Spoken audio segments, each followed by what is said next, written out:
State are still undefeated this late in the season in boys hoops. Two of them will face off here tonight, with the number 2 team in Division IV and second-ranked squad in D3 competing for the right to remain perfect. It's 20-0 Firelands Conference champion Western Reserve hosting the 21-0 Sandusky Bay Lake Division winners from Tiffin Calvert. And it's streaming live and free exclusively on the OH.Report, wherever internet can be found. And it's all on the way.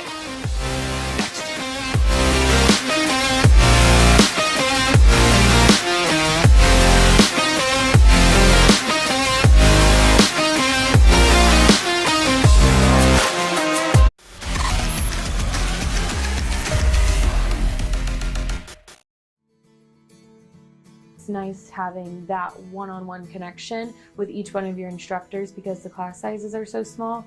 You can have conversations and understand things better. They know you by name and not just by a seat in the classroom. North Central is giving me the opportunity to be able to have the same education as it would be going to that 4-year, but I can do it at home and I can stay home and still be a mom and work full-time.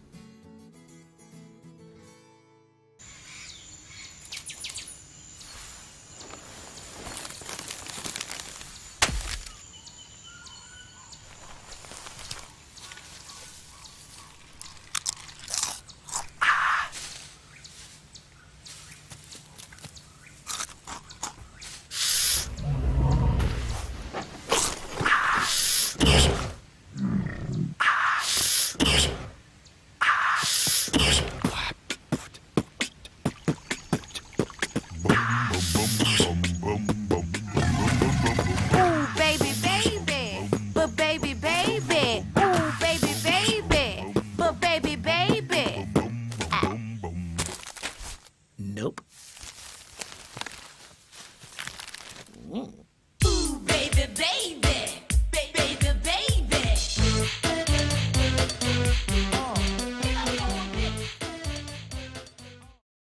It's Freedom Fest, Ohio, featuring Justin Moore, You look like I need a drink right now. Crowder, God Almighty, I hope you'll find Rodney Atkins, makes me wanna take a back road. Austin French, and more. Somebody else. Friday and Saturday, July 1st and 2nd, Morrow County Fairgrounds in Mount Gilead, Ohio. For tickets and more info, visit freedomfestohio.com.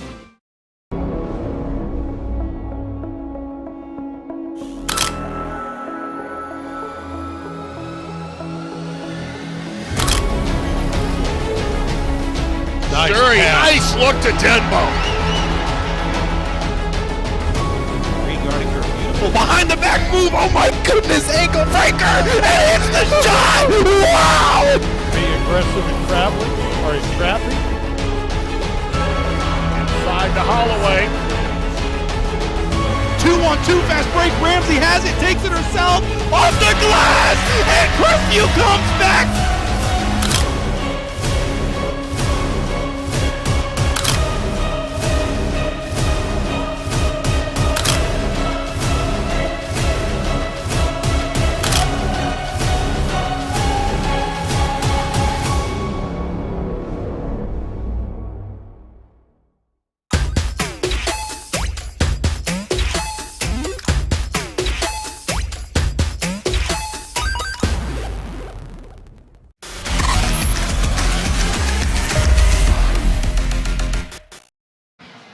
Two teams with combined 41-0 records meet to wrap up the regular season as undefeateds Tiffin Calvert and Western Reserve are just about ready to go here inside of the Barnasium.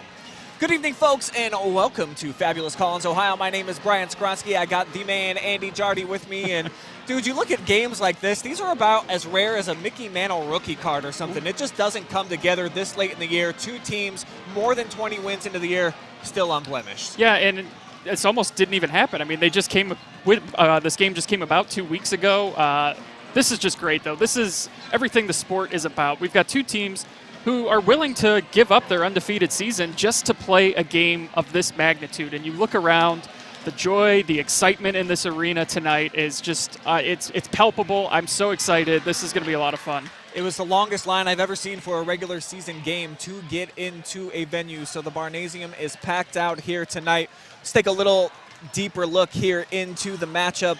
Both teams, as mentioned, zeros, goose eggs in that loss column. Both ranked number 2 in their respective divisions, Andy. Yeah, they're both ranked number 2 in their respective divisions, and both teams chasing history. Each of these schools have just one undefeated regular season in their entire career. So this is we're gonna see history tonight. And talking to both coaches, they're aware of that, but they seem to, just kind of have fun, roll with the punches out there tonight. For Tiffin Calvert, 95 seasons, as you mentioned, just the one perfect regular campaign. That back during my playing days, Andy, 2002, 2003. So they're looking to add to their history, their legacy here with the victory tonight.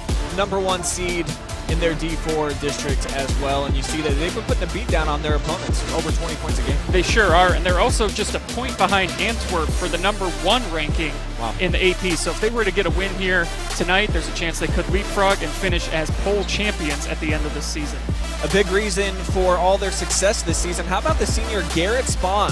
He's a 4-digit career scorer now, averaging almost 17 points per game. Anytime you can join the 1,000-point club, dude, that's just awesome. It is really cool, and I always get excited when I see some other kid that has eclipsed the 1,000-point career mark, because it truly is an impressive feat. And it's not just the scoring out of him. 5 rebounds a game, 4.7 assists, and 3.8 steals. So if he's not making passes, he's taking them away from you too.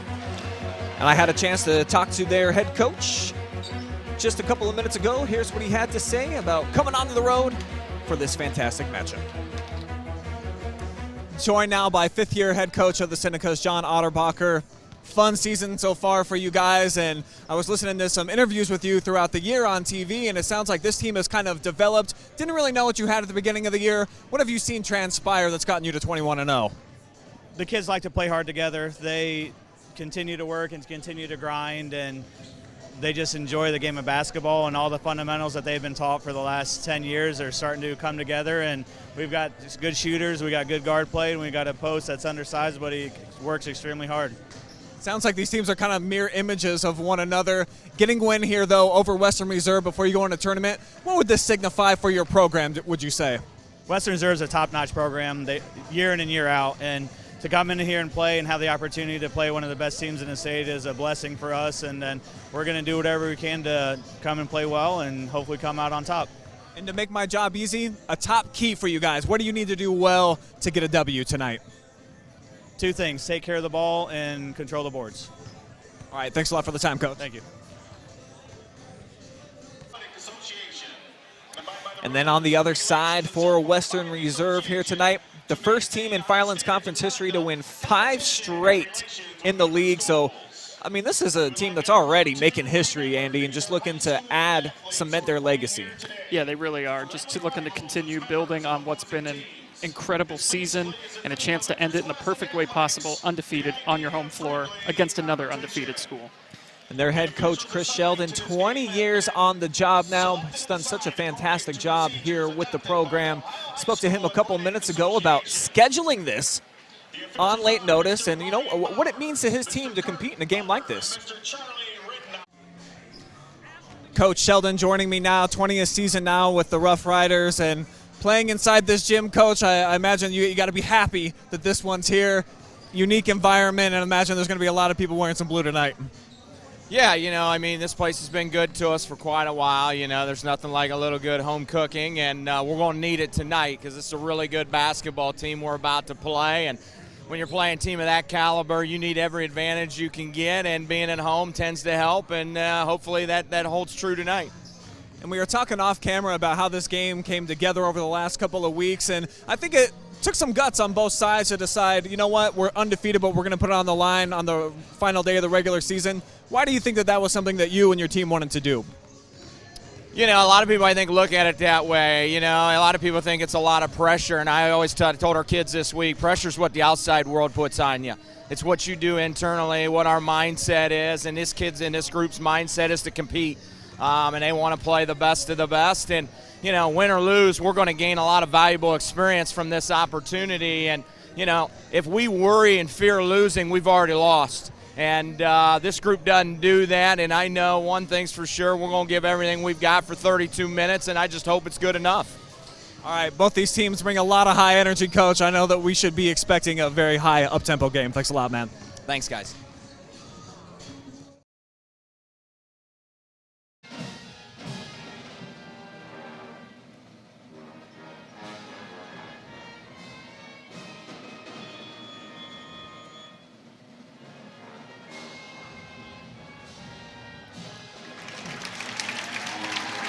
So there are the fabulous sounds of the Western Reserve Pet Band playing the national anthem after the sounds of Chris Sheldon weighing in. And Coach has a true point guard on the floor that I think embodies exactly what Western Reserve basketball is, and that's Jude Munns. As we pull up our player spotlight here, this dude's leading the team in every statistical category, including minutes played as well, not up there.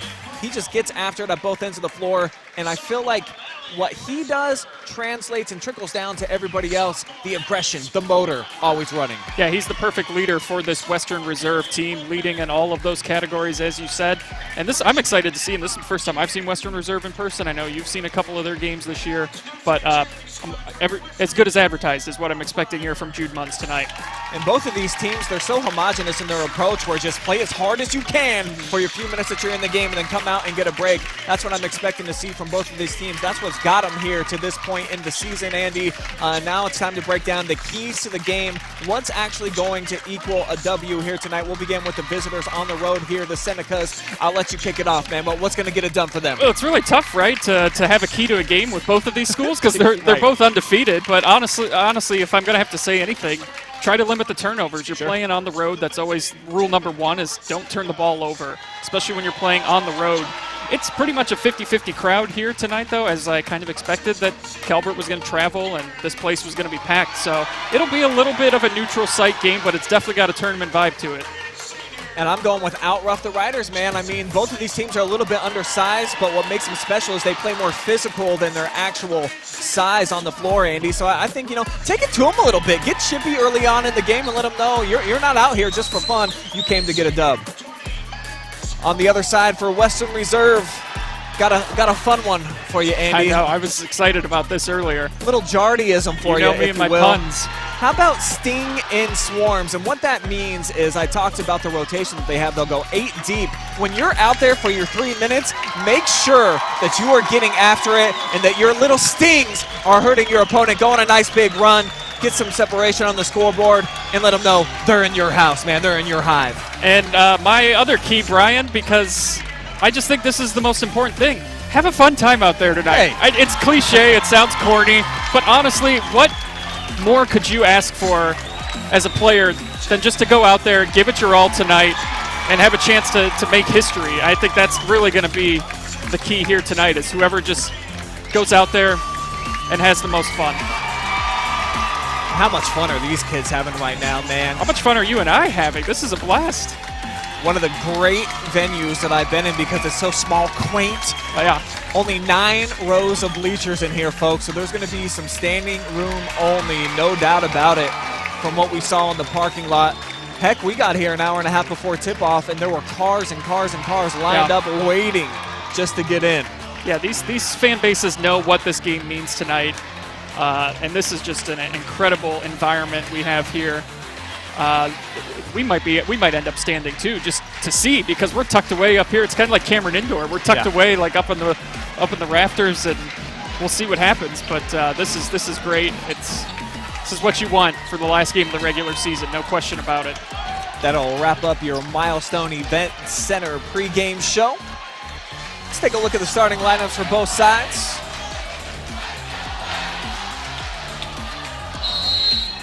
Here's Calvert tipping for them. Blake Ronsky wins it. He'll be joined by Beaker, Paul in the front court, Sizlub, and then Garrett Spahn, their stud 1,000-point scorer on the perimeter. On the other side for Western Reserve, the same starting 5 that they've been going with all season long. Hankins, the Jarrett twins, Jude Munns, and then Carson Rowe. And here's Jude going down to the floor. The first turnover of the game belongs to the Riders. And a foul on the other end, but you see right off the bat that Western Reserve defense, so gritty, so tough. The ball pressure they were applying way out beyond the three-point line, really making things difficult already here. That's been their calling card all season. Aggressive perimeter defense. Wronski picked up that foul for Calvert. And here's Hankins, lets it fly. Long rebound, chased down by Paul. Now Spawn looking to get aggressive. Got away with a little bit of a push-off, no call. And the deep three through the bottom for Blake. No surprise that it was Blake Wronski, the school's career leader in three-pointers made, gets the first triple of the night. No answer at the other end. Munns tried to muscle it up.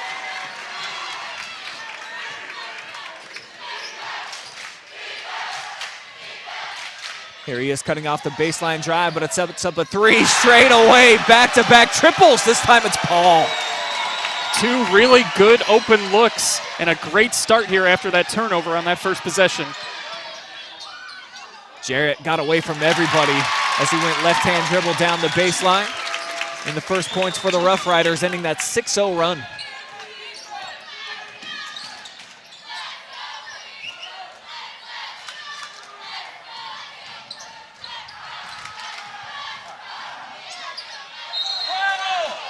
We're going to get a foul underneath, it looks like. Thought he might have lost his footing there. And it's going to go against Matt Jarrett. First foul against the Rough Riders tonight.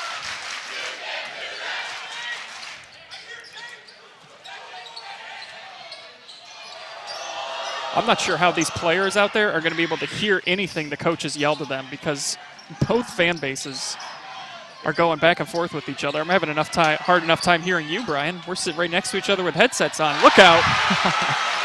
Second triple of the night for Max Paul, lighting it up from downtown, and the Senecas 3 from 3 from 3.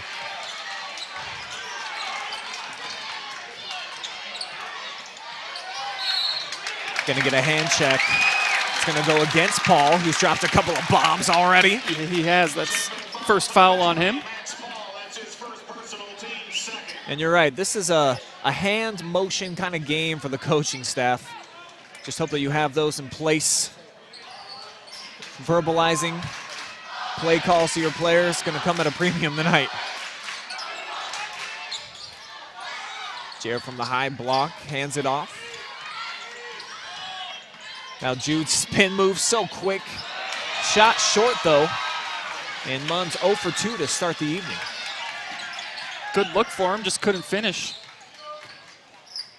Jarrett all over Spawn, had to give it up. Quick drive, Paul forced that one, switch to the left hand.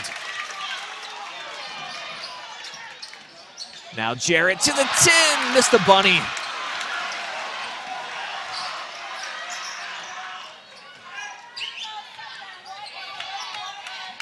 Uncharacteristic miss for Jacob in the paint. Now Wronski, shake, bake, and the earthquake as the fans up and down. 4 triples already, 10-point lead. Seneca's got the Barnasium rocking. It is raining threes in here, and the Seneca's off to as good of a start as you could ask for. 4 triples from beyond the arc. Live and die by the three, Brian, and they are certainly living. They've attempted 285 coming into tonight, shooting 32% from trifecta lands. Well, they're 100 tonight, 4-4. Yeah, I feel like the temperature in here went up about 10 degrees since the shooting started a couple minutes ago. Take a look at these, and they've come in a variety of ways. There's the deep one that got the party started. Now the excellent penetration straight away. Yeah, I mean, they've just had good open looks. They haven't really been, I mean, that one was a little contested, but it was a late closeout there. But they've just been really good looks from beyond the arc. But here's the special one. How about this? Yeah, this is the step back. I'm going to cross you over, crisscross applesauce, and that is 3 points and a 12-2 lead.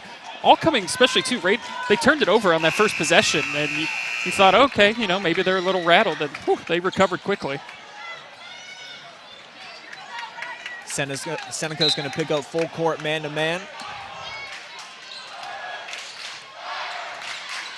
Curious as to what Coach Sheldon would have talked about in that timeout, maybe just stressing to the guys, hey, just take a deep breath, you know, relax. It's still very early. Let's just run our offense and get back into this thing. And get a little more pressure on the defensive side of things.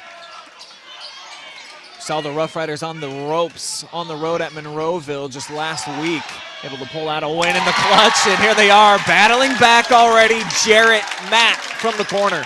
He's got all 5 of the points, and as soon as he got up to shoot that, the student section for Seneca. Not this time for Jarrett. Rowe chases down an offensive board. Jude lost the handle. Gives it away, and could be showtime.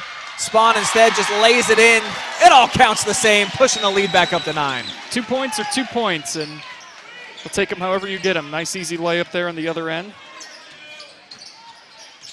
Look at the help side defense, but Jarrett, the patience, the hesitation move, allowed players to leak in. It opened back up here. See, just waiting for a second. Found his moment, and he's heading to the line.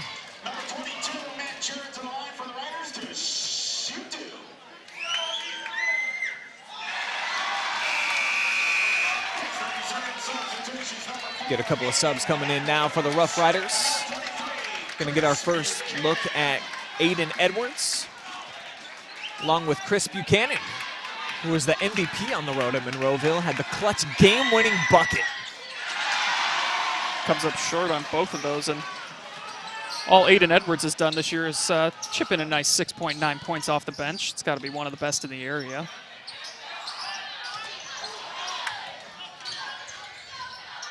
He's got Spawn right now in the switch. Jude picks him up. Ooh, that's a tough call right there. Yeah, I think it's the wrong call, too. Thought the official had it right. If not for the late whistle, I mean, the ball just pops out of his hands. And they're going to go down as a shooting foul as well, so a chance to add to their lead, and will do.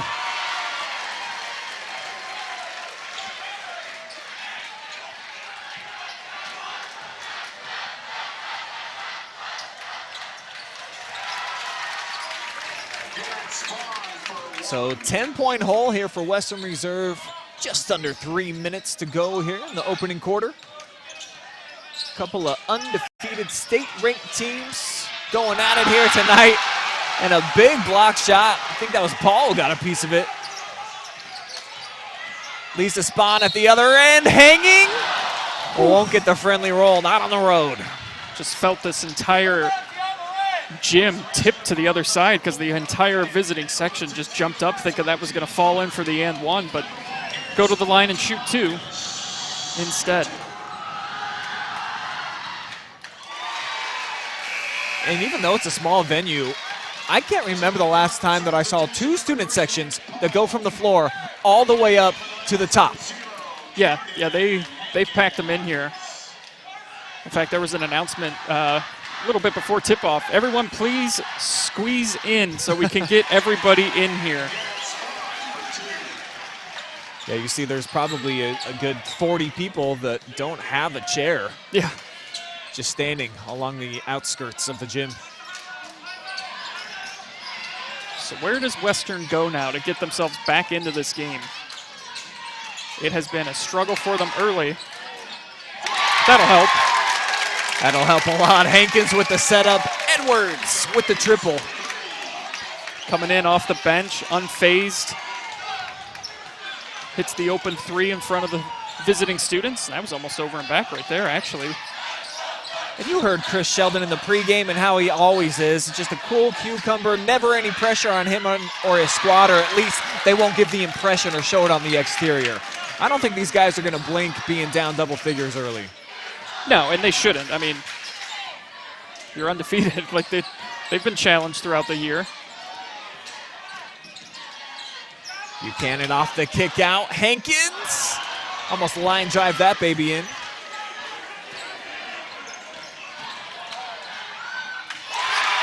Just too easy there on the other end. Nick Paul getting all the way to the rack.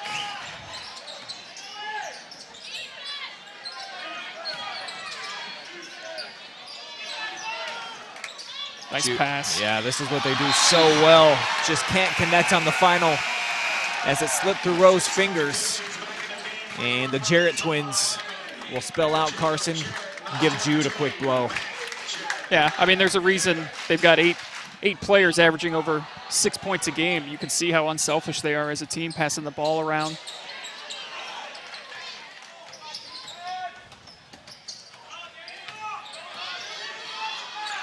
Jarrett sticking with Sauber. Now gives it off out to the wing, Palm.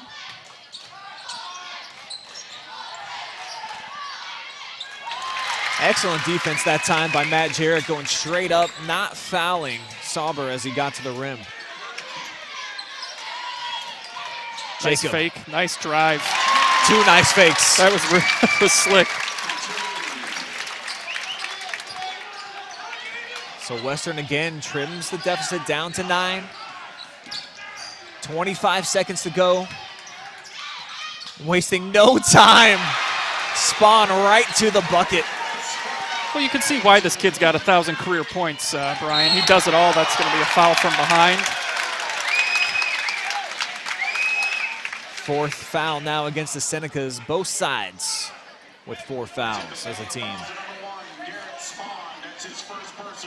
This is a big possession, too, because you get a chance to get some momentum here. It's been a tough first quarter for Western Reserve, but if you score here, you get it back into single digits. You feel a little bit better about things. Regroup. Come out strong in the second quarter. But that certainly is not what they wanted to do. And especially with the end result, end-to-end Sauber. Jarrett the heave at the horn, comes up just a little bit short, and the Senecas on the road, taking it to the Rough Riders.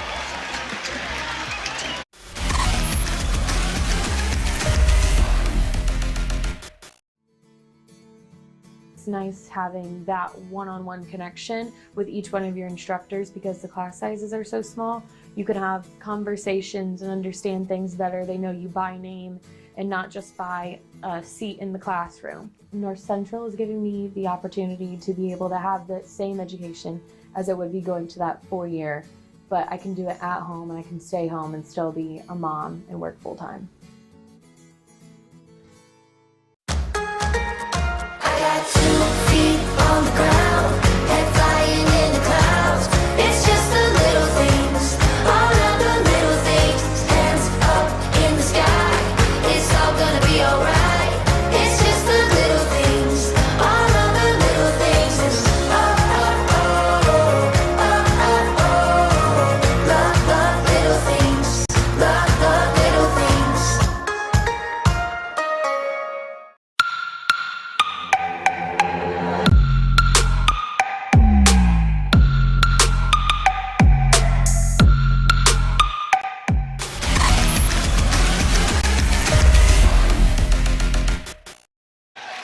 Two heavyweights squaring off here tonight in Collins, and it's the challenger, if you will, coming on the road that delivered the biggest blow, 23-10.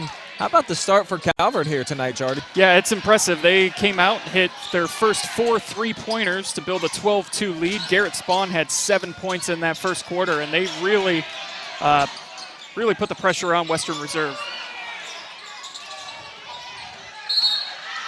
Jarrett bumped on his way on the baseline. Matt Jarrett leading the way for Western Reserve. He had 5 points in that opening quarter. The next foul by the Senecas will put Western Reserve into the bonus.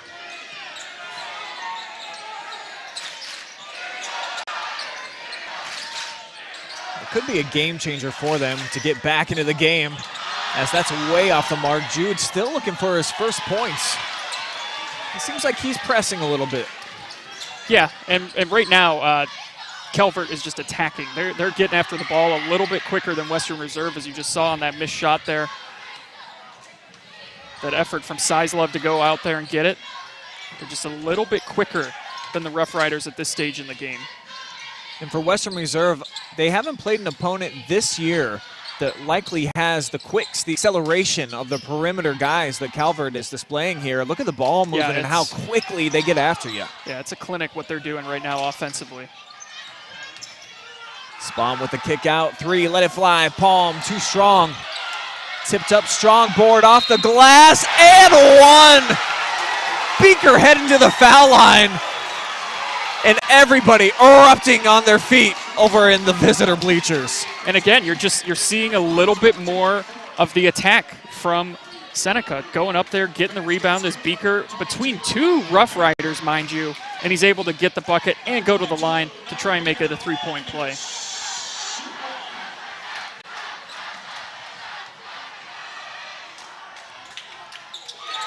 Swishes to cap off the three-point play. Largest lead of the night, 16 points. Western Reserve has not trailed by this many all season. A little too aggressive there by Sizlove as he picks up his second foul, and that will now make it a 1-and-1. So it'll be free throws the rest of the first half here for Western, and that's big because they got to find a way to claw back into this thing, and converting at the free throw line will certainly help them chip into this deficit. And not only that, an opportunity to get some of these studs in foul trouble sitting over on the bench as you try to make up ground. Just the second trip to the line tonight here for Western Reserve. And Jacob Jarrett, the older brother of Matt. Chrissy just texted me a little while ago and said by 2 minutes. 2 minutes older than baby bro, if you want to call him.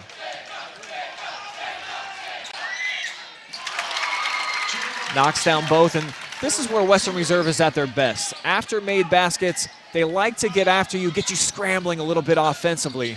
Well, it gives them a chance to set up their defense, too, to apply that pressure full court that they just did there.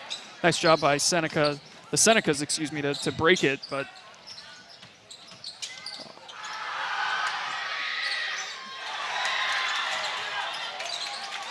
chance for the Rough Riders to get out and run now.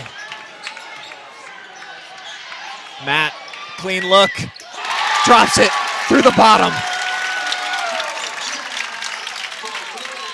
Big three-pointer right there. Matt Jarrett averages almost 9 points per game. Got that matched nearly here already. You can see Western Reserve, they wanted a hook there. It'll be the first foul on Carson Rowe. And as we saw there on the Milestone Event Center replay, good argument to be had there with the hook. Saw the elbow come around onto the side of Rowe. Yeah, I mean, he had already kind of gotten around him. Not really sure Rowe did anything there to get the foul call, but we play on. Tough pass in traffic. How about Carson going to the floor? Tipped away from Jarrett, but he collects it. I think that's more of what we want to see from Western Reserve here, but they give it right back over on the other end. Excellent. Fast hands from the backside. Look out. Deep three, transition off the mark. A little short for Wronski, but try again, he does. That's why they tell you to follow your shot. Follow your shot. He knew that was going to be short. He went right after it. Nobody else was there to box out. They all became spectators, and it was an easy bucket for him. Jarrett going to work.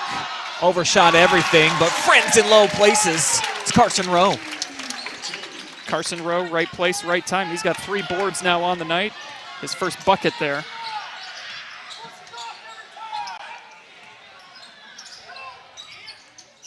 Wronski lets it fly again. This time it's one and done. But Deja Vu poked away from the backside. And we've seen Calvert, that's something that they must practice because we're seeing a lot of guys get that tip ball tonight so far. Yeah, and it's probably tough for the players on the court too. They're not hearing the players coming up behind them. Because, yeah, there have been a couple pickpockets here last couple possessions. Munns comes away with the loose rock. Paul gave it up after he got tipped. Oh, what a dish inside. What a dish inside. Serving it up like mom's macaroni, hot, fresh, and always on time. Check this out. Just an excellent feed from Jarrett into Rowe. It's surgical when they get down inside the paint, the way that they have cut up with those passes. Free throw line hasn't been that kind so far, though, to Western Reserve. As we're closing in on 4 minutes remaining here in this opening half. That's going to be a jump ball. Yep. Possession arrow will keep it here with the Senecas.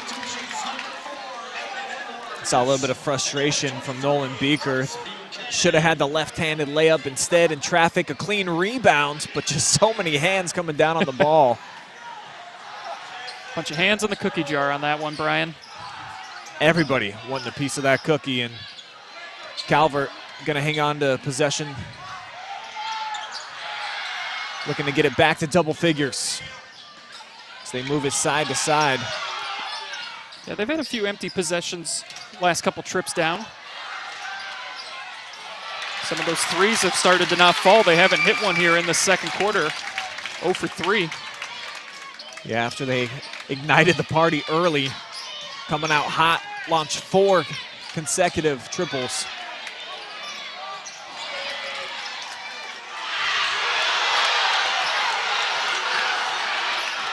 Wow, visitors' bleachers went absolutely nuts.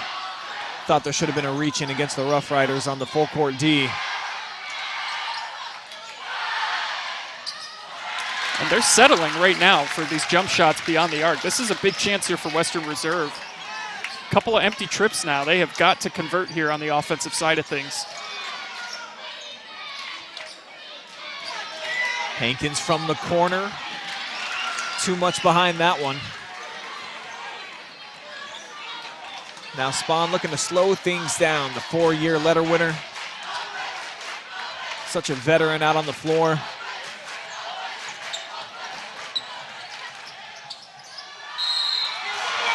And I think bailed out on this one. It'll be a shooting foul. See how frustrated Jude Munns is.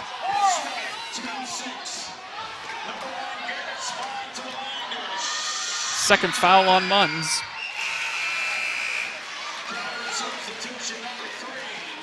And Jude's going to have to check out of the game.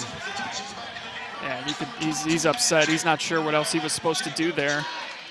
Yeah, and I think that's exactly, I mean, that's the Western Reserve way. Funnel them, baseline side. You know you got your help defense. Jude, according to the replay, got a pretty good chunk of the ball. But, you know, calls are going to come and go. Yeah. Can't let them get to you. I think this is a good timeout here by Coach Otterbacher, too, because they've struggled a bit here offensively in the second quarter, just with 7 points here in the quarter after what was a dominating first quarter from them. I don't think he's probably liked what he's seen from the offense the last couple trips down because they've been settling for those three-pointers beyond the arc, and they've just been one-and-done possessions, and that's what has allowed Western Reserve to kind of claw back into this thing, but now they got to find some buckets. Yeah, the ball movement for Calvert, when it's been swift, crisp around the perimeter, and they're trying to attack off the dribble, they've been very successful. That's when the kick out and the open threes were available. So to your point, the fact that they're settling a little bit now, I'm sure that's going to be a big point of the discussion right now in the break. And then on the other side for Western Reserve, I just feel like this is the first true contest that they've had, maybe outside of Monroeville, where it's athlete for athlete on the perimeter. These guys are just about as good as you guys are. So it's going to be a battle for them to try to get out of this 11-point hole. They certainly got the guys to do it, but it's just one chunk at a time. And then can you handle the counterattacks, the big blows that come back? You know, so many ups and downs and flows throughout the game of basketball. It's going to be an exciting last 2 quarters and 2.5 minutes here.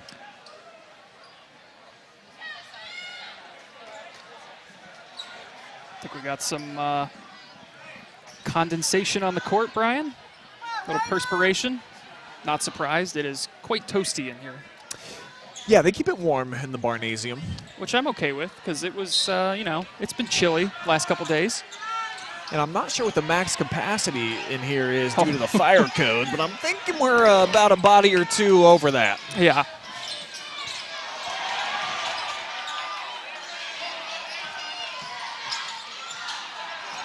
Jarrett with a nice find. Edwards catching in traffic. Excellent finish. He's got 5 now. And again, back to single digits. Can they string together some more stops? Get this thing down to just a couple possessions here going into the locker room at the half.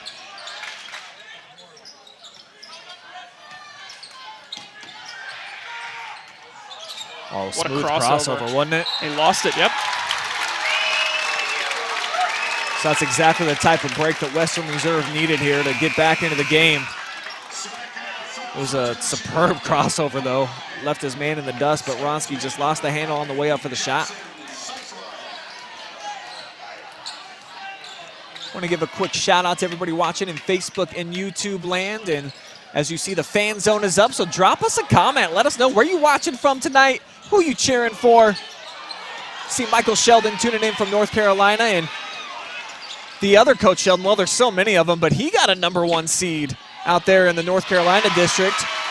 Older brother David in the building tonight. Colonel Crawford, coach. They just wrapped up the season undefeated, 22-0 for the second straight time last night. How about that? What an accomplishment. That's a good look. And the result they're looking for, Jarrett sizzles it from downtown. This is as close as Western Reserve has been in the second quarter, trimming it down to 8.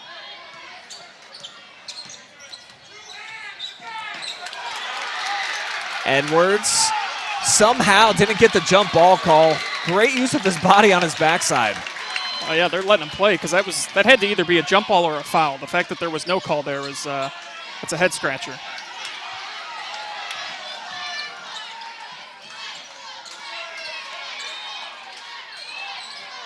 Jarrett from the block, just one dribble, the kick out. Nice ball movement here around the world for the Rough Riders a couple of times, exercising some patience as we're down to 20 seconds. What a pass inside. The Twins can't connect for the bucket, though. And the final shot likely will belong to the Senecas. As Spahn checks the clock down to 6 seconds, he better get to work. Down to 5. Open look off the hesitation. It won't fall for Size Love, and we are at the break. Western Reserve got themselves back into the game, but what a first 2 quarters for the Senecas here on the road, showing why they're still undefeated, ranked #2 in Division 4. Keep it with us for the Milestone Event Center halftime. We'll have some stats, analysis, get you ready for the second half. You're watching live and free Boys High School Hoops exclusively on the OH.Report.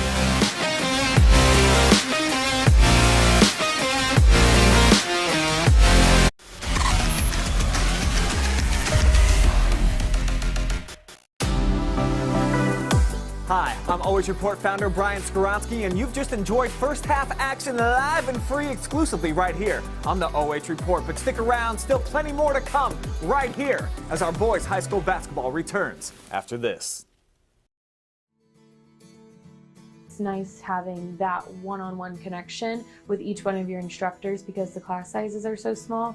You can have conversations and understand things better. They know you by name and not just by a seat in the classroom. North Central is giving me the opportunity to be able to have the same education as it would be going to that 4-year, but I can do it at home and I can stay home and still be a mom and work full-time.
It's Freedom Fest, Ohio, featuring Justin Moore, You look like I need a drink right now. Crowder, God almighty, I hope you'll find Rodney Atkins, makes me wanna take a back road. Austin French, and more. Friday and Saturday, July 1st and 2nd. Morrow County Fairgrounds in Mount Gilead, Ohio. For tickets and more info, visit freedomfestohio.com.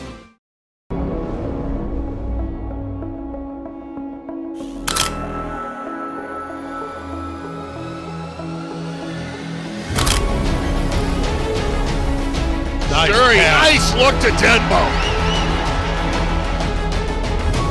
Regarding her beautiful behind the back move. Oh my goodness, ankle breaker. And it's the shot. Wow. Be aggressive in traveling or in trapping. Inside to Holloway. 2-1-2 fast break. Ramsey has it, takes it herself off the glass, and Crestview comes back.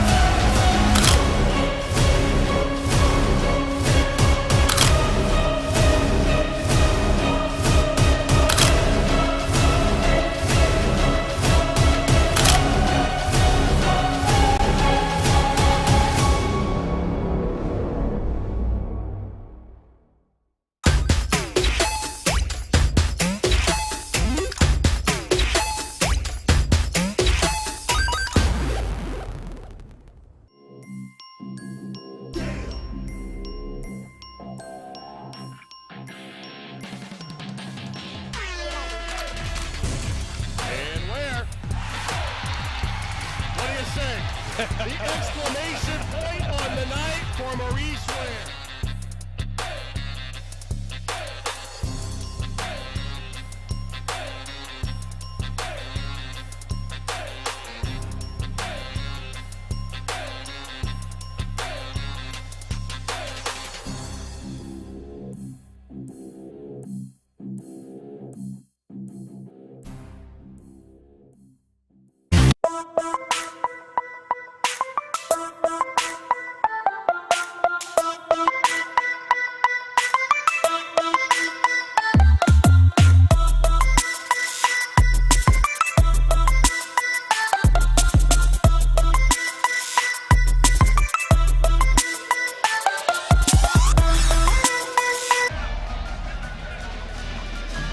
It's halftime here inside of the Barnasium. 2 quarters in the books, and we've got a good one, folks. Calvert on top, 32-24, but Western Reserve doing some nice work there in the second quarter. I'm Brian Skronsky. This is Andy Jardy, and fun environment all the way around. I would arguably say the best that I've had so far this season. It's been a good time, and so some back and forth, Andy. Like I said, the first quarter belonged, of course, to Calvert. Western played themselves back into the game, though. They really did. After that tough first quarter, found themselves down 13. They ended up winning the second quarter 14-9, chipped away at it, and they've got themselves down just 8 points going into the break, and a chance to really come back here and make this thing even closer in the second half if they continue to play good defense. Let's dive into the first half stats presented by the Milestone Event Center located in Norwalk. Give you a couple more details about them here in a moment. But first, as we look at these numbers, Andy, what really jumps off the page to you that's allowing for the difference on the scoreboard? Well, Calvert certainly got out and dominated the glass, too. There were not a lot of second chance opportunities for Western Reserve. And after the barrage of threes that they hit in that first quarter, they went cold after hitting their first 4. The fact that their Western Reserve matched them beyond the arc is actually kind of shocking to me, because it didn't feel like it that Western Reserve was hitting from beyond the arc. But they hit 4 of them there in that second quarter and got themselves back into this game. And the discrepancy at the free throw line, too. They're going to have to find a way to get to the line more and chip away at it from the free throw line. With that clock stop, that's a way to get yourself back into the game. I thought both teams were their typical, usual aggressive selves. The turnovers are going to come when you're playing that style of basketball, but both pretty limited, you know, and when you're talking about just 12 total turnovers, didn't have too many fast break points, and with the three-pointers being equal, you're right, it's kind of a little bit of a mystery, honestly, to me when we're looking at the numbers here, but still 2 quarters to go. You feel like Western Reserve, the key for them is just defensively getting the stops and then making sure that you don't fall behind too much more. Yeah, and they also, too, need to take care of the ball, because they would get those defensive stops, and then they were a little careless bringing the ball up the court. They'd get their pockets picked from behind, and suddenly it was another bucket on the other end for the Senecas. So that's one thing they got to do, is take care of the ball a little bit better. Both teams are still in the locker room. Neither side has emerged. 2.5 minutes to go until the third quarter. So you can tell that this is where 2 high-level coaches making their dollars tonight. Plenty of adjustments to be made, and should be a much different looking third quarter than what we saw in the first, where it was a bit of a filling out process. And for Calvert coming on the road, fortunately for them and their fans, the filling out process was a very fast and fiery one where they were just hitting everything. And that's been the biggest difference so far in this game, just those 4 for 4 that they came out of the gates smoking from downtown. I'm not sure it's so much that the teams weren't trying to get out. I just don't think they could get out because there's so many people here tonight that they were probably trying to navigate their way out of the locker room, as it looks like Western Reserve now has found its way back out onto the floor. But yeah, this has been quite the atmosphere here tonight. Speaking of great atmospheres, how about the Milestone Event Center located in Norwalk? Though they reside in a bit of a small town, they do provide big amenities for all of your gathering needs. Birthday parties, business meetings, and wedding ceremonies are just a few of the accommodations that they do. So call Milestone Event Center to schedule yours. Probably not now. I think Christy and her husband who run it are here at the game tonight watching their twins play, but maybe tomorrow. And let them know for your next big event, Milestone Event Center is the place to be. You can also click on their website down in the description of this. Celebrate your perfect season there. Could it be an undefeated season for you and your team? Only one of these squads are going to get to experience that, Andy. So since we got about 50 seconds to talk about it, there's all this conversation that goes down in the media about, is it worth getting a loss towards the end of a very fruitful season just to know what it feels like to get that aching in your belly? Or do you like not knowing what that exists, what it's like to suffer a defeat? Neither of these teams know what that is at this point. One of them will at the end of the night. Where do you land on that debate? Is it a good thing to get a loss, or do you want to have that 22-0? I think it is a good thing to have a loss, but at this it's so I go back and forth on this because at this point in the season, obviously you're not going to want a loss to ruin your unblemished season. Yeah, we've come so far. But I certainly think you could benefit from a loss in a game like this against another undefeated opponent to know, like, hey, this is what we didn't do right tonight. We can fix this and we can learn from this. I think sometimes it does help to lose as you get ready for the tournament. But I think if you were to ask either one of these teams tonight, they would probably tell you they have no interest in getting a loss on their record, and I would be hard to argue against that. Both, of course, have bigger fish to fry once they get into the tournament. The Senecas are the #1 seed in their Liberty Benton Division 4 district.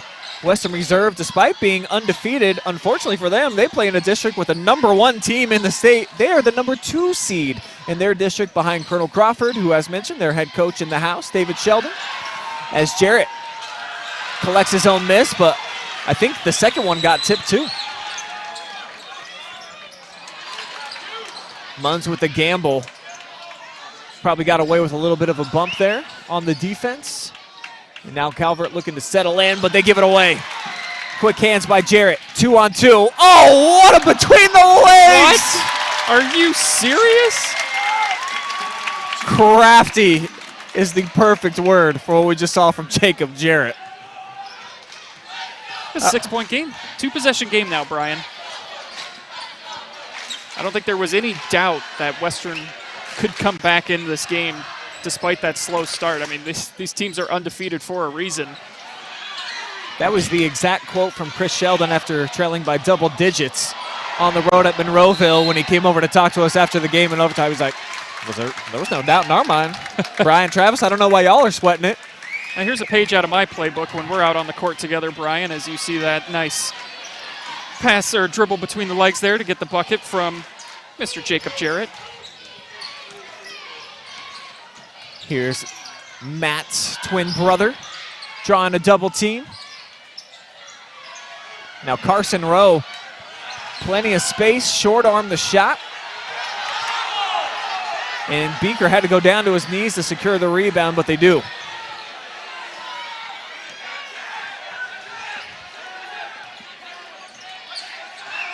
Spawn now barking out some orders, looking to get into a little half-court set.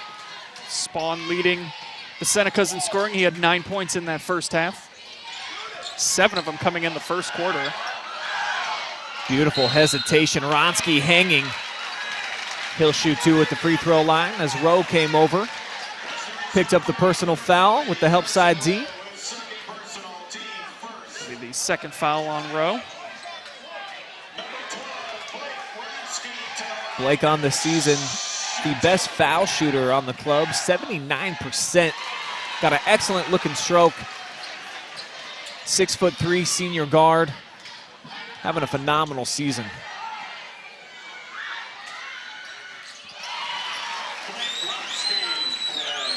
And he now leads the way with 10 points.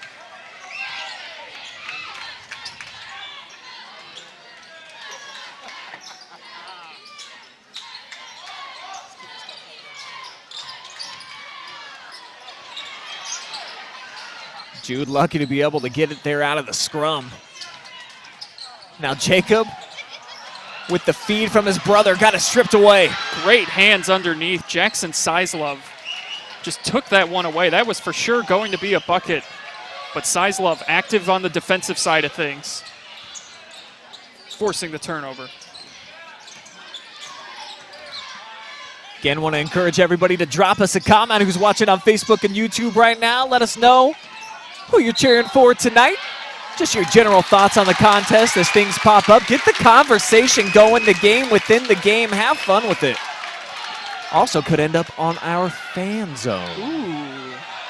I Always see a we good got spot to be. Yeah, got a lot of people chiming in, letting us know where they're watching from tonight, including a gentleman that you know, Andy, watching from Northwood. Oh, yes. Papa Todd tuning into this one. I let him know that this was going to be a game he should definitely keep his eye on. Bodies down on the floor, fast break. Leads to 2 points for Sizlove. Turnovers, turnovers, turnovers, Brian. Third one by Western Reserve here in the third quarter. There's a nice feed underneath. Rowe can't hit the shot in tight. Those are the type of baskets that Western's going to need to start knocking down. Tipped out of bounds by the Rough Riders. So it'll be Calvert possession as Hankins checks out. Edwards, typically always the first off the bench for Western.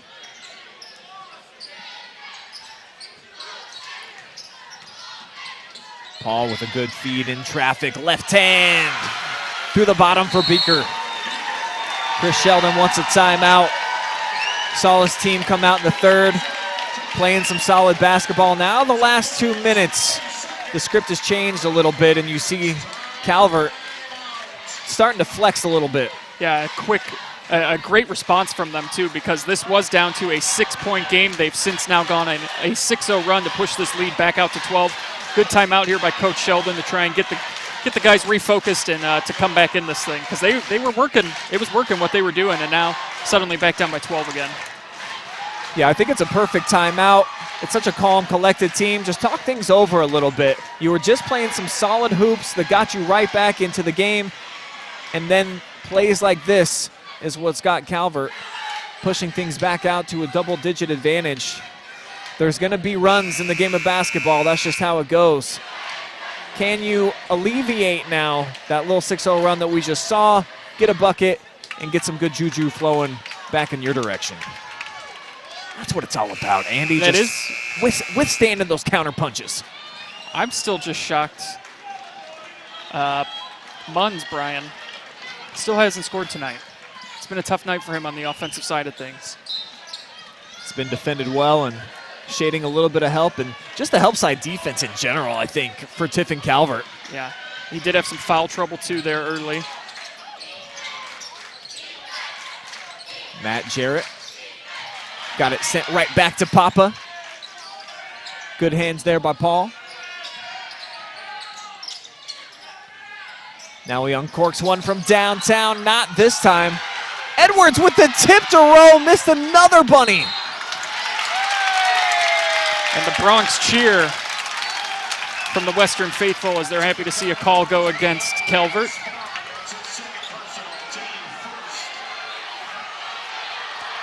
Nolan Beaker having a conversation with the official, trying to plead his case. Just one foul apiece.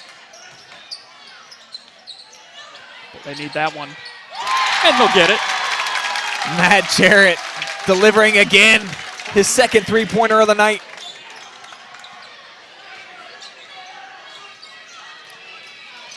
First player in double figures now for Western Reserve.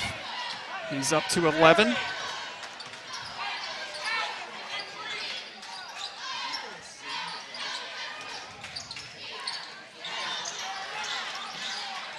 Spahn just not able to find very many creases to get through.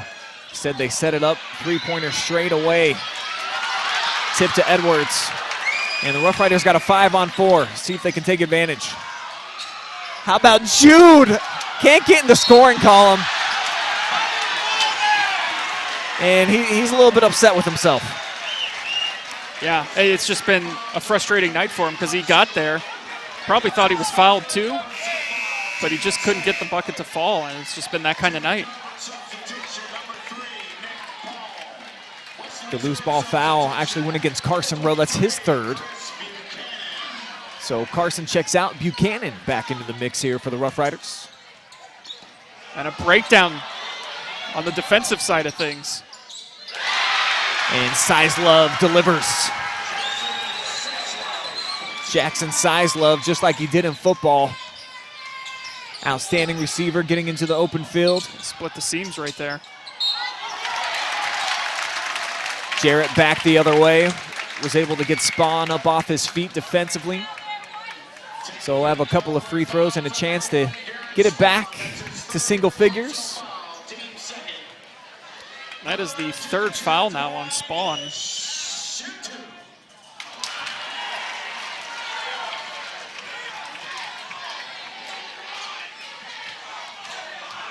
Seen a lot of comments coming through right now on Facebook. See Laura cheering on Nolan from Fremont. Jeannie says, let's go Western. Peyton cheering on the Senecas, as is Michael Schumacher. Nice job right there. Western Reserve defense. Getting the trap in the corner, forcing Calvert to use a timeout. It'll be a full timeout.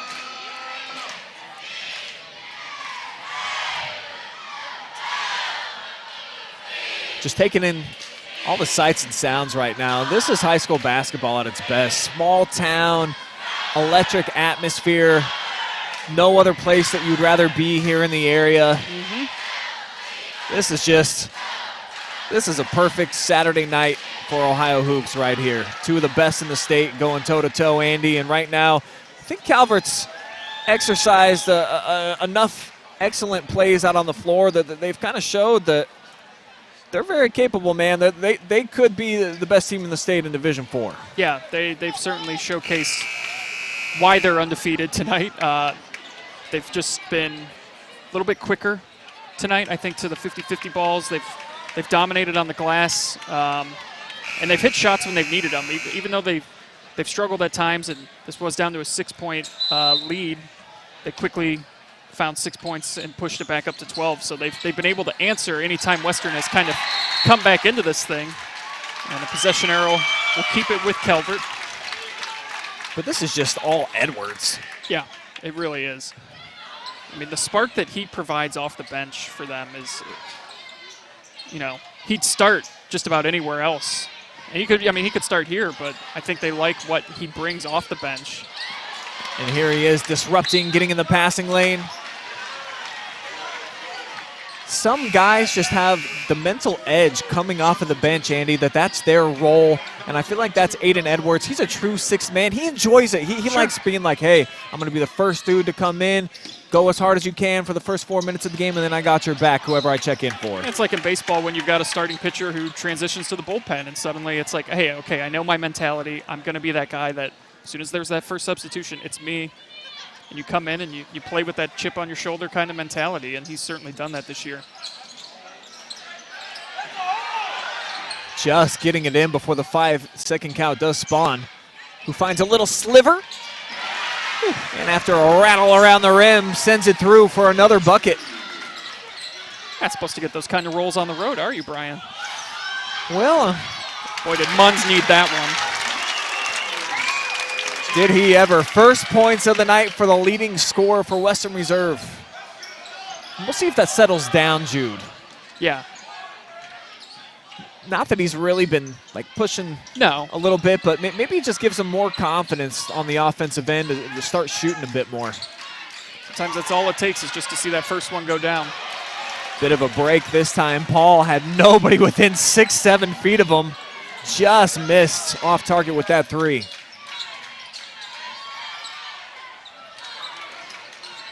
Buchanan! Drive. Sick take to the rack, and he's just so lanky. I think it kind of took the defender by surprise when he burst by him.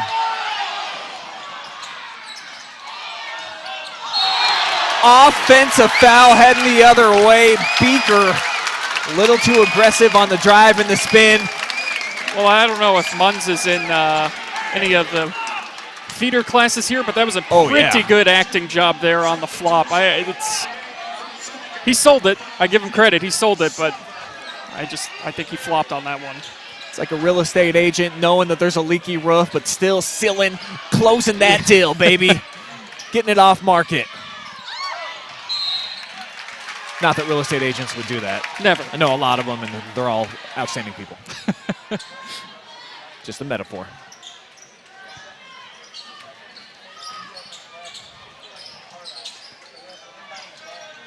Jude now matched up with Paul. Tipped away. Jarrett went down to the floor to keep the possession alive. I mean, they are like bees on a pop can, though. They are just the defensive pressure all over. Oh, he got too far underneath. Edwards able to collect the loose ball now as we're to 23 seconds remaining in this third quarter. Heck of an effort to just keep this possession alive right now. And this could become a key possession here. 8-point differential. I mean, a three-pointer would be huge. Instead, it's Paul trying to go end to end. Jude picks up his third foul in the process. So basically, as I was saying, this could be a big possession. I thought it would be for Western Reserve. Instead, equally as huge for Calvert. Again, they've had an answer every time they've needed one tonight. Just when it feels like this game is completely shifted to Western, Calvert has been able to respond and make the play when it's been needed. It certainly has seemed like they've gone into like a math test with just all the answers written out, where whenever the going gets tough, I'll just look over here to solve the riddle.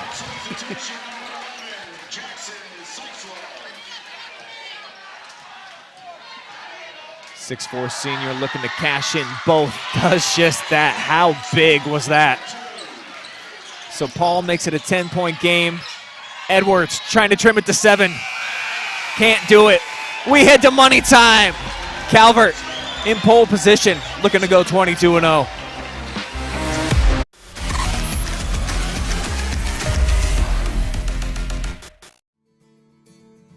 It's nice having that one-on-one connection with each one of your instructors because the class sizes are so small.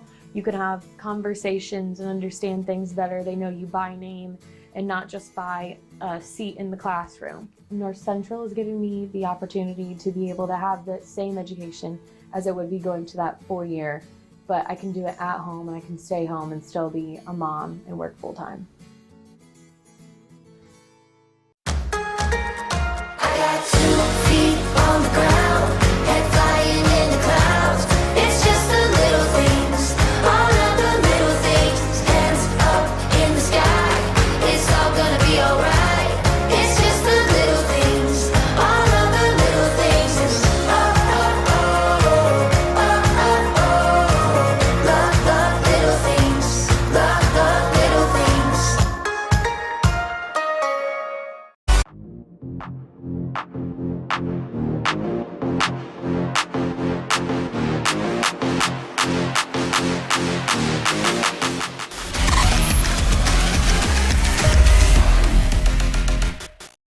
It is cash money time here on the OH.Report. 10-point differential. Bit of a surprise to me as we open up fourth quarter action. Western Reserve behind, but they've got the basketball. I'm Brian. I got Andy Jardy with me here tonight from the Barnasium. Definitely feels like two heavyweights going toe-to-toe, but now, as we get to the championship rounds, Western Reserve knows they got to go for the knockout at this point, Andy. Yeah, enough with the jabs. It's time to start throwing the haymakers here. And Calvert has a chance to throw a couple back and really put a final touch on this win. Hankins came up short. A battle for the offensive board, and it will stay down here with Western Reserve.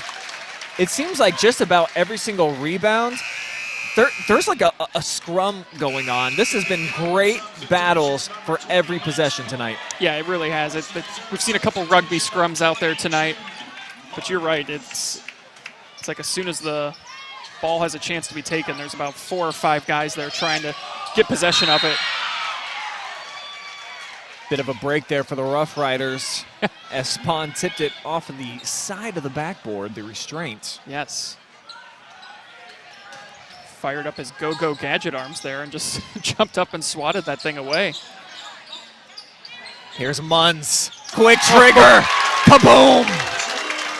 He just needed that one shot to go in, Brian, because he has played a whole different game since then. He drew that charge call. Now he gets his first 3. You want to talk about a whole different game? I've been reading through the Facebook comments tonight, having a good time over here. And then during the break between 3rd and 4th, I dove into the YouTube comments. Y'all are having a great time. Keep it up. Love seeing it. We got a charge underneath. Oh, but you don't love seeing this if you're a Rough Rider fan. That's going to be foul number 4 on Jude. And you see him getting in there. Oh, it was a good great job. Call. Yeah, Beaker was there. And Munns will come out with those 4 fouls.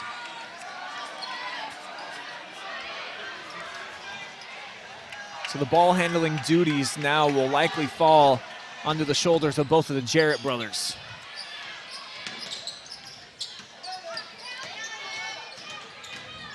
As Sizlove wasn't wasting no time. He was not. He had reservations at the rack. He was trying to get there in a hurry. He's trying to get to the party everyone on YouTube and Facebook's having tonight. And they are having a good time, man. Just about as much fun as we're having here inside the Barnasium. This is great. This just doesn't happen enough in sports where you get a game of this caliber, 2 teams agreeing to play each other, to come away with a loss. They could have ended their seasons. They could have, decided, nah, we're good. We'll take our undefeated regular season and head into the tournament. But the respect that these 2 coaches have for each other and what's happened this season, you love to see this kind of game happen because we don't get it enough. And I wonder if this might become kind of a trend where you get the 22. You can do 22 games in the regular season. Just schedule 20. Mm-hmm. And then as you're getting closer to the end, like, who do I want to pick up? Yeah, right. And I think that the one cool thing that might have come from the new COVID era with all the cancellations the last couple of years, as Jude, who checked back in and goes immediately to work in the spin cycle, I think it has kind of opened the door for that. Yeah, I agree. I was about to say the same thing. If there's anything good that did come out of the COVID cancellations and stuff, it's sort of just been the, oh, you know what, let's pick up this team mentality. Oh, and by the way, just a 5-point game now, Andy. I know. Started at 10 here to begin the quarter. And for Western Reserve, I think this game was almost more interesting to them to begin in a big hole at the beginning of the 4th, something that they've only had to do once so far this season, that being last week against Monroeville where they came all the way back for the win. Test yourself a little bit before you get into tournament. That way when these situations arise, it's like, hey, just take a deep breath, hang in there, and we'll be all right. As Wronski knocks down the first of 2 free throws. He's a perfect 3 for 3 for the line tonight, Brian. Surely the announcer jinx will not affect. So pushes the advantage back up to 7. Yeah, that's tough. That was a little too high of a pass there. Jarrett unable to come down with it.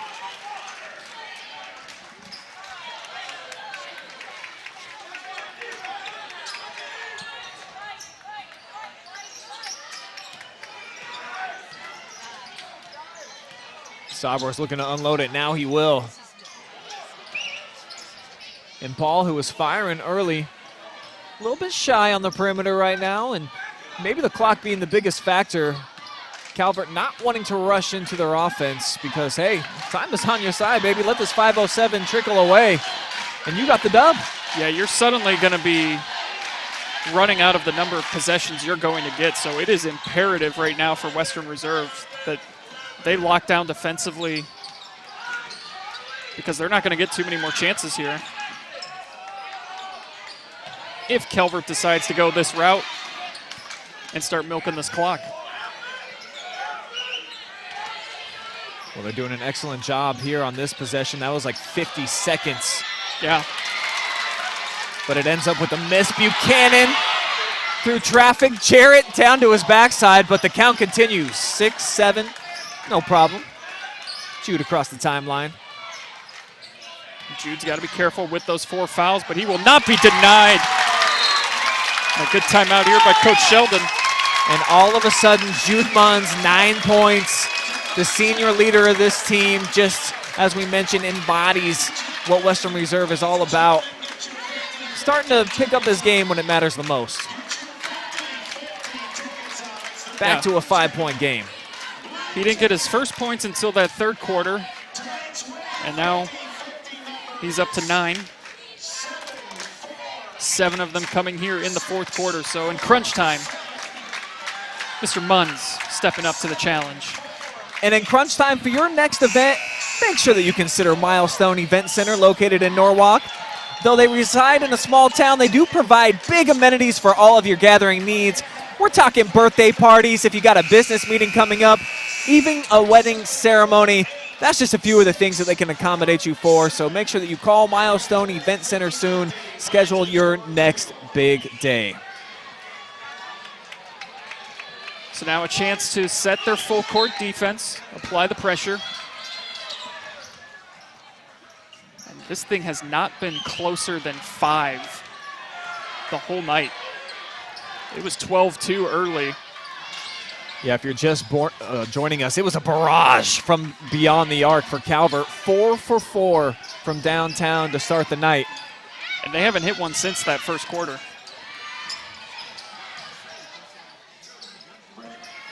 Backdoor cut off the foot of Spawn. And then tipped back to Paca here for Beaker. And then Paul just a couple inches too far on that shot.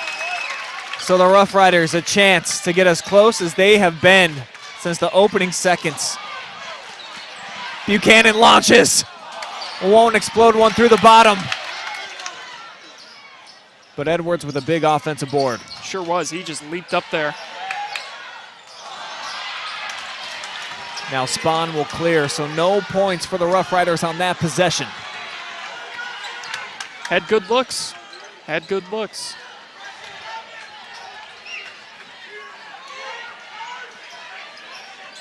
This place was about to erupt had either one of those shots gone in. Can definitely feel the energy in the air.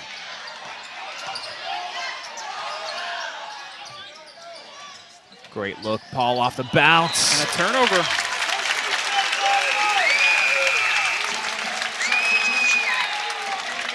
So keeping Western Reserve very much within striking distance here. 2-possession game as we're down to the last 2:45 of money time. Who's going to cash a check on their undefeated regular season? Combined 41-0 up to this point for these two heavyweights.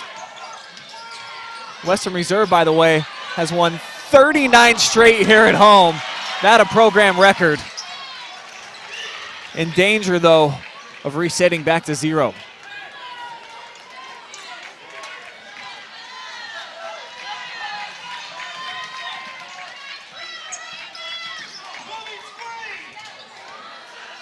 Tip on the kick out. And now Ronsky lost it on the crossover. Western Reserve forces another TO. What a job defensively by Munns. Applying the pressure, getting in crossover there, dribbling right off his foot, out of bounds. 4th turnover here in this 4th quarter from Tiffin Calvert. And it has kept the door open for the Rough Riders. Jude to the rack, defender fell down and he missed it in tight. but a traveling violation on Spawn gives it right back to Western Reserve. Boy, the ups and downs, the ebbs and flows. Yeah, the emotions are all over the place, but I'm wondering if that travel is a bit of a bailout call, because as Munns was driving in, there was obviously a lot of contact.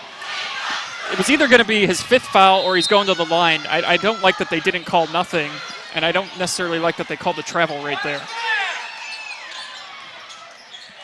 But we play on. Skip past Jarrett. Tried to drive in like a fullback. Lost his footing. I thought that he kept his pivot foot alive, but the official saw it different.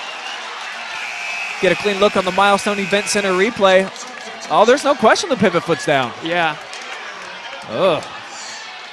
And is that a makeup call for the makeup call? You know what I mean? There's just that whole series of events I don't think anyone was a fan of. It's like buying roses as an apology after you said something mean. I mean, does it all equal anything good? Not sure. It definitely looked like the players kind of assisted the referee in making that call.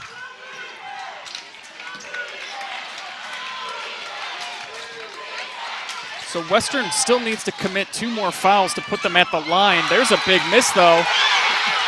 And we got a loose ball here, and the possession arrow will keep it with the Senecas. I'm not sure how we didn't have over the back here. Yeah, it definitely looked like a loose ball foul against Nolan Beaker fighting for it. I also thought that there was a push on Paul on his way to the bucket. So the officials, to their credit, they're just letting it fly no matter where it's at on the floor, except for the travels. They're on top of those. To the 10, left-hand floater fouled is Spawn. And he's got 2 massive free throws awaiting him at the charity stripe. Guys, see that one more time? Check out that replay. Just wanted to see the contact. Looked like Garrett might have initiated it a little bit, but that's what great offensive players do. Swish. 72%er from the free throw line on the season. So Calvert does not have a field goal, Brian, in this 4th quarter. They've only scored 4 points. They've all come from the free throw line. Here comes Jude in between the circles. They've only made 4 shots here in the second half. It has all come from the free throw line. But they're doing it with aggressive defense. As Spawn to the rack. This will count as a field goal.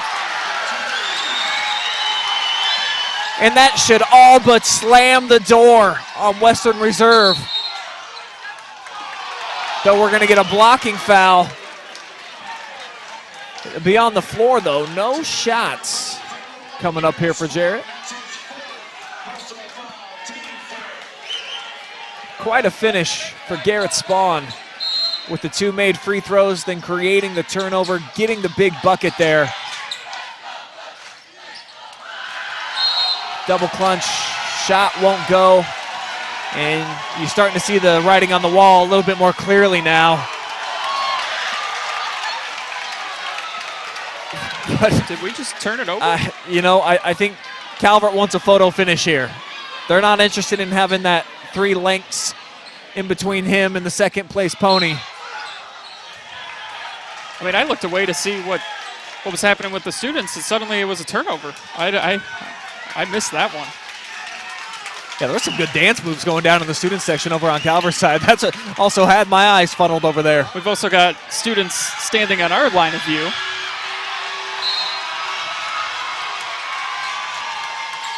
Just a great atmosphere, though. Edwards with the kick out, Matt Jarrett. 3 ball, won't fall. And Calvert, for just the 2nd time in the history of their program, the first since 2002-2003, will finish undefeated in the regular season, coming on the road and ending Western Reserve's 39-game home win streak. What an environment, heck of an atmosphere here tonight in the Senecas. get it done heading into tournament play. Still unblemished with a goose egg in the loss column. We'll take a timeout. We'll be back with the Milestone Event Center post-game that'll include an interview with our MVP of the game. We want to hear from you, the fans. Drop us a comment. Who do you think is worthy of joining us for a post-game interview? That's all on the other side here on the OH.Report. Keep it here.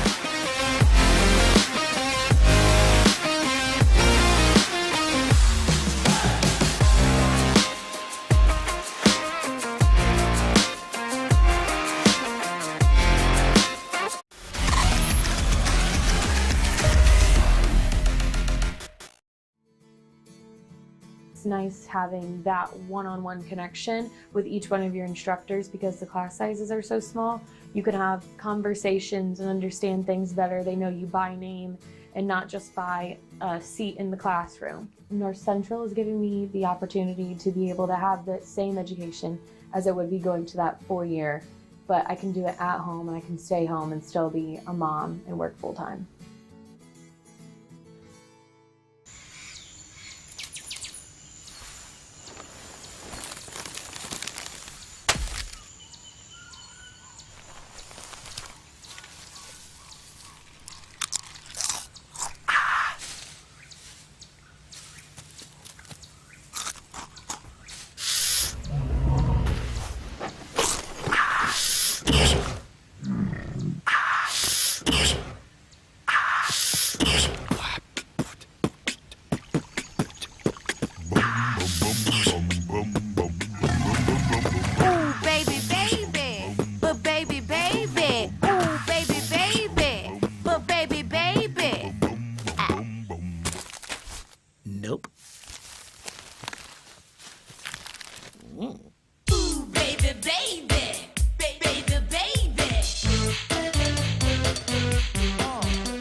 It's Freedom Fest, Ohio, featuring Justin Moore, you look like I need a drink right now. Crowder, God Almighty, I hope you'll find Rodney Atkins, makes me wanna take a back road. Austin French, and more. Friday and Saturday, July 1st and 2nd, Morrow County Fairgrounds in Mount Gilead, Ohio. For tickets and more info, visit freedomfestohio.com.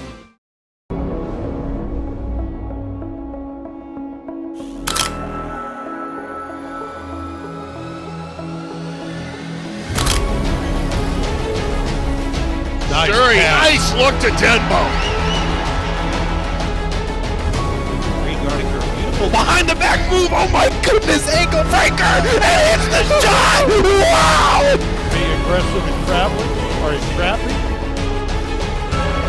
Inside to Holloway. 2-on-2 fast break. Ramsey has it, takes it herself off the glass. And Crestview comes back.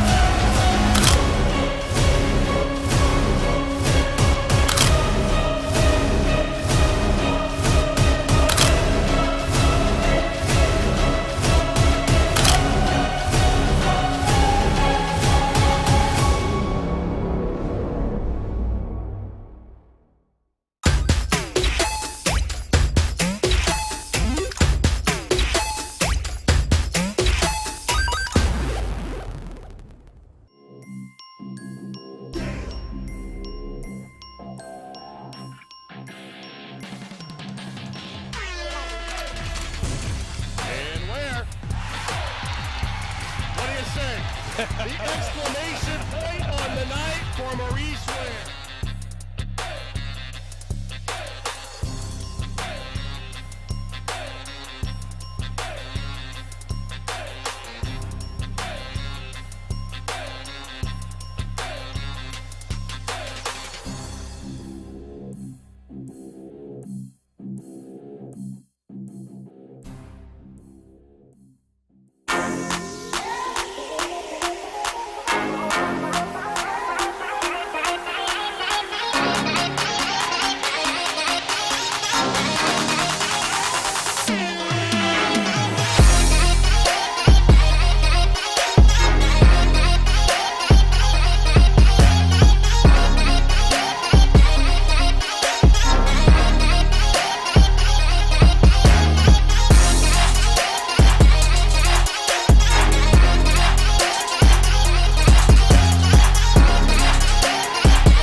back now with our Milestone Event Center MVP, Garrett Spahn. Clutch performance tonight, game high 15 points, and then you had the big plays at the end of the game. Let's start there, fourth quarter. You guys had no field goals until that last one that you were able to knock down. Tell me about just staying true to your guys' team and then ultimately making the big plays at the end.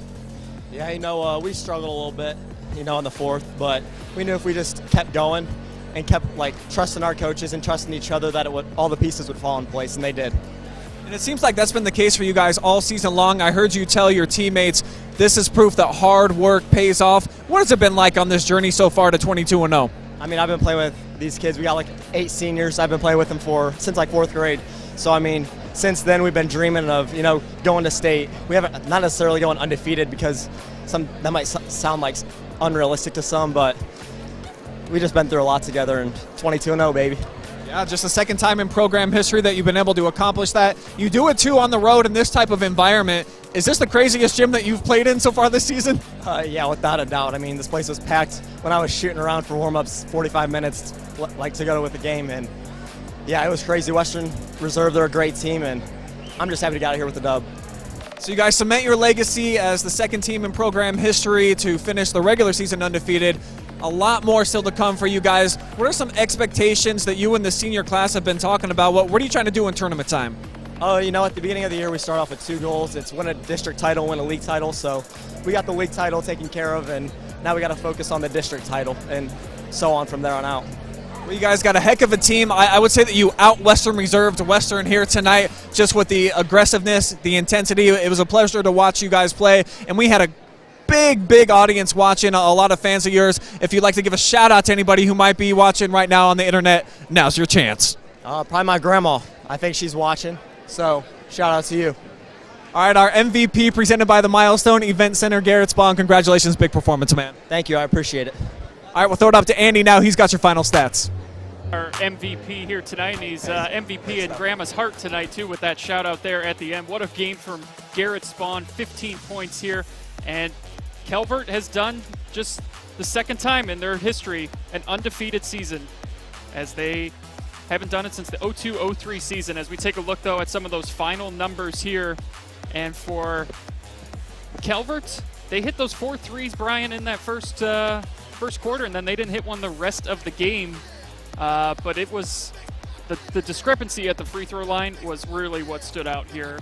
Calvert only missing 1 free throw, 14 out of 15, and only a couple of trips to the line for Western Reserve was a big difference. Always a game changer anytime you can shoot that high a percentage from the free throw line, especially on the road. I think, too, Andy, where, the pressure's a little bit higher. I think you're not accustomed to shooting on these rims. It's a new floor, a new gym that they've never been in. This is the first time either of these programs have ever played each other in the long history of both of these schools. So if you were to have to pinpoint the number one overwhelming factor that led the Senecas to the victory here, I would say outside of their perimeter defense being a step faster than Western Reserve, which has not been the case in any of their games up until this point. The free throws would be the number one number for sure. Yeah, Calvert jumped out to a huge lead. They led by 13 after the first quarter. And, Western Reserve showed you why they were an undefeated team this year, too, because they kept clawing back, kept fighting their way back into it, got it down to 5 a couple different times there in the fourth quarter. Just every time they got really close, there was an answer from the Senecas, and that's why they ultimately are finishing the season undefeated. You could tell these were 2 great teams. Both of them have long tournament journeys ahead of them. I think that's pretty unquestionable, and I like that they're keeping it that way. Hey, we don't want to say that the goal is to get to state. That's something that would be fantastic. We just want to win a district championship and then go from there, see what may lay in front of us. And for Calvert, I know that they got upset last year by Cary in the district championship game, so potential rematch with the Blue Devils. We could see that it could work out that way and see if they can move on. And for Western Reserve, the number 2 team in their district, what might lie ahead for them is the number 1 team in the state in Colonel Crawford for a district championship. So, man, there's just some fun storylines. Tournament time, the best time of year, and getting to there with the final regular season game like this, I mean, this is just a huge cherry on top of a cake that's not even baked yet. This is unbelievable. Oh, it absolutely was. I know we talked about it a lot tonight, but just a shout out to both of these coaches, these schools, these programs for putting on this game tonight because they didn't have to. We need more of this in sports, and it was just a fantastic game, well played by both schools. And yeah, just an incredible season from both of these teams. You don't get this often where you have two undefeated teams playing each other the last game of the regular season with so much at stake. Loved every second of it. Keep doing this.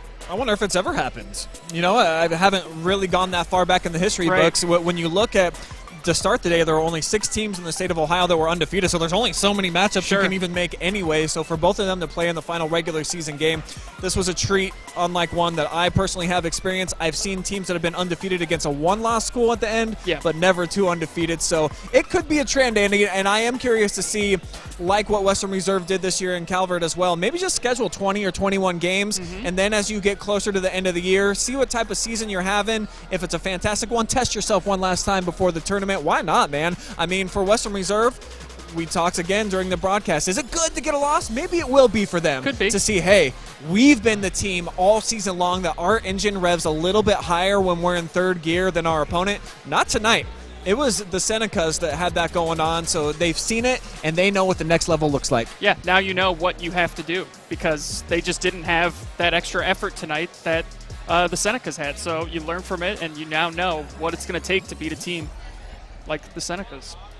Well, that's going to wrap up our coverage here from inside of the Barnasium. Hopefully you guys had as much fun as we did tonight, but judging from the comment section, it looked like everyone was really enjoying themselves on this Saturday night. But that's it for the regular season, folks. It is all tournament coming up next week on the OH.Report. We are going to be jam-packed with so many games. Just keep it on us all the time, and there's destined to be a high school basketball tournament game on in your near future. I want to thank our incredible broadcast team here for making it happen, including back at home. Jory Hollenbeck making the commercials, putting those together for us. Up top, we added Hayden Gray in the crow's nest. He's like a 6'3" kid, crammed into a little box, but getting the cool shots that you guys deserve. Adam Thompson, our impressive director, always switching things up, making us some cool graphics. That's Andy. I'm Brian. Thanking you guys for watching. And how about the Milestone Event Center basically sponsoring everything for us here tonight so that we could bring it to you live and free the only way we know how. So for the final time here from the Barnasium, I want to thank y'all for watching. See you on the tournament trail. Oh, there's Hayden.